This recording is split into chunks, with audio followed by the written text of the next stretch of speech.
Welcome back. Here at 4, we want to welcome a familiar face to Metro Council, longtime council member Markus Winkler, the former president of the Metro Council. Markus represents District 17 in eastern Jefferson County. You see it in blue there on your map. That includes LaGrange Road to the south, Goose Creek Road to the west, and the Gene Snyder Freeway to the east.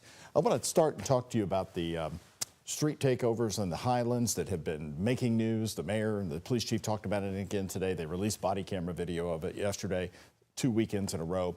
You're no stranger to this because you were here when the 2020 protests began, one single protest, small, and then grew.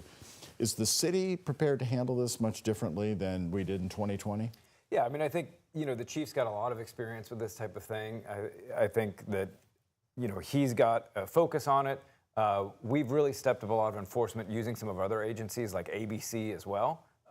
And I think partnering LMPD, making sure that we've got a visible presence there before something gets out of hand is really one of the keys. And then if you've got bad actors that are the impetus for these events to happen, we have enforcement with our ABC division as well. You've been down the argument both ways on the bars cutting their hours. There was opposition in the past.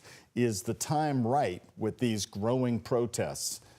Two in a row, the second one much bigger, to trim these hours to back to 2 a.m. closing time? Yeah, I mean, I think it's something to look at. I think you want to be careful whenever you're making policy to overreact. And so is the 2 a.m. to 4 a.m. the cause, or is there some other cause?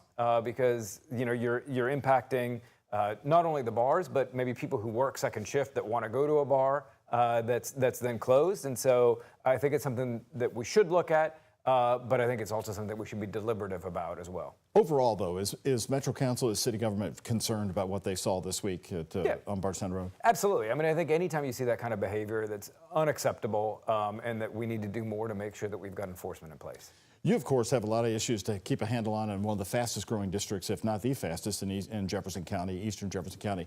Let's talk about the budget process and the overview for the entire community. We hear the loss of the COVID funds. What's going to be the reality, Markus, in the next few years for Louisville? Yeah, well, I think the first thing that people should know is that our economy is very strong and continues to operate at a very good level. And so that's very good because that gives us the funding that we need to make sure that we're able to invest in the programs that our community cares about, whether it's our parks and libraries, whether it's our anti-violence efforts that are really paying off through our reduced crime rates, or public infrastructure like parks, sidewalks, street paving, things like that. Let's talk about parks. Yes. Hounz Lane Park, you're proud of this because I love Hounz Lane Park. I grew up going there as a kid.